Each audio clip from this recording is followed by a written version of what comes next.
Hello friends, welcome to best cooking. நாம் இன்னைக்கு என்ன ரெசிபி செய்ய போகிறோன்னா மட்டன் லைன் பீஸ் எப்படி செய்கிறது தான் பார்க்க போகிறோம். இது நம்ம டிஃப்ரெண்ட்டாக செய்ய போகிறோம்.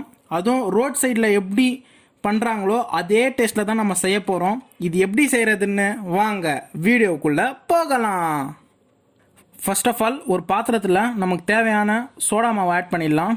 அதுக்கப்புறமா தேவையான அளவு உப்பு ஆட் பண்ணிடலாம். ஆட் பண்ணியாச்சு.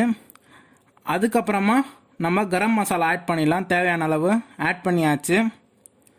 அதுக்கப்புறமா தேவையான அளவு மிளகாய் தூள் ஆட் பண்ணிடலாம்.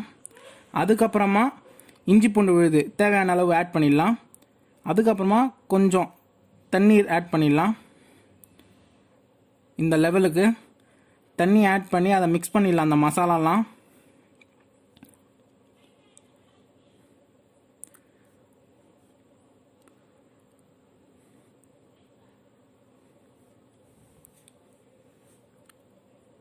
ஓகே, நல்லா மிக்ஸ் பண்ணியாச்சு.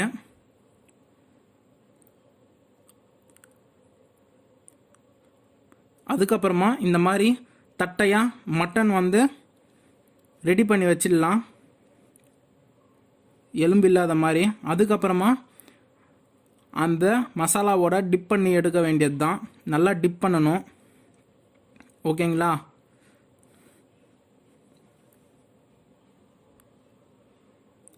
இந்த மாதிரி எல்லா பீஸுக்கும் இந்த மாதிரி டிப் பண்ணி வைக்கணும்.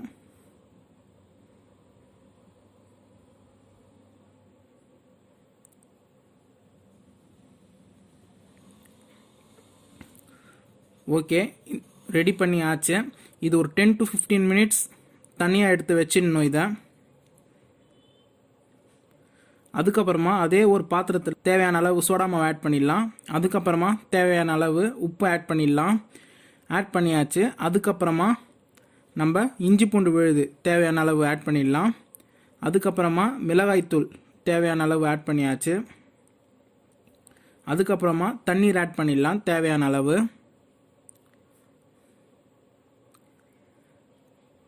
தண்ணீர் ஆட் பண்ணியாச்சு. இப்போ அதை நல்லா மிக்ஸ் பண்ணி விட்டுடலாம். ஓகே, நல்லா மிக்ஸ் பண்ணி விட்டாச்சு. அதுக்கப்புறமா நம்ம கடலை மாவு ஆட் பண்ணிடலாம் தேவையான அளவு. இப்போ அதை நல்லா மிக்ஸ் பண்ணி விடணும்.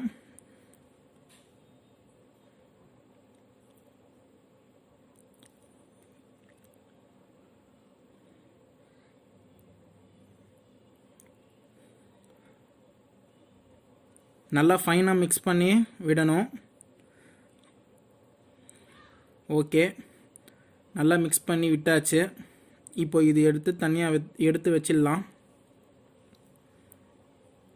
அதுக்கப்புறமா ஒரு கடாய் ஸ்டவ் மேலே வச்சிடலாம். அந்த கடாய் நல்லா சூடாயிட்ட அப்புறமா நமக்கு தேவையான அளவு எண்ணெய் ஆட் பண்ணிடலாம். ஓகே, எண்ணெய் ஆட் பண்ணியாச்சு. இப்போது அந்த மட்டன் லைன் பீஸை இந்த மாவோட டிப் பண்ணி போட வேண்டியது தான் எண்ணெயில்.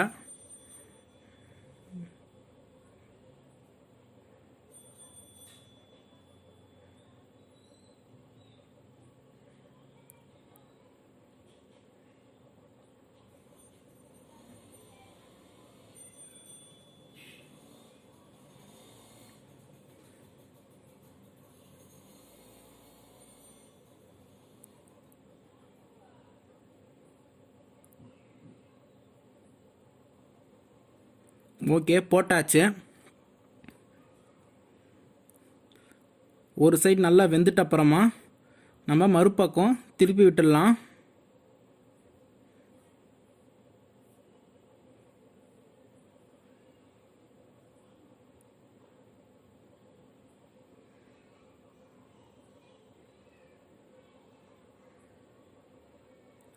திருப்பி விட்டாச்சு. இப்போ இன்னொரு சைடு வெந்துட்ட அப்புறமா நம்ம சர்வ் பண்ண வேண்டியது தான் மட்டன் லைன் பீஸை.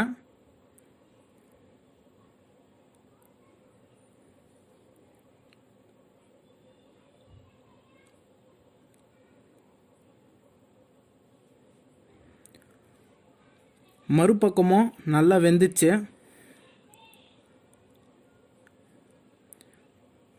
பார்க்கும்போதே தெரியுது, நல்லா ரெட்டிஷ் கலராக இருக்குது, நல்லா வெந்துச்சு. இப்போது நம்ம பிளேட்டில் எடுத்து சர்வ் பண்ண வேண்டியது தான். சர்வ் பண்ணால் நமக்கு சுவையான மட்டன் லைன் பீஸ் ரெடி. இந்த டிஷ்ஷை நீங்கள் செஞ்சு பாருங்கள் உங்கள் வீட்டில், கன்ஃபார்மாக எல்லாருக்கும் ரொம்ப பிடிக்கும். இந்த டிஷ் உங்களுக்கு பிடிச்சிருந்தா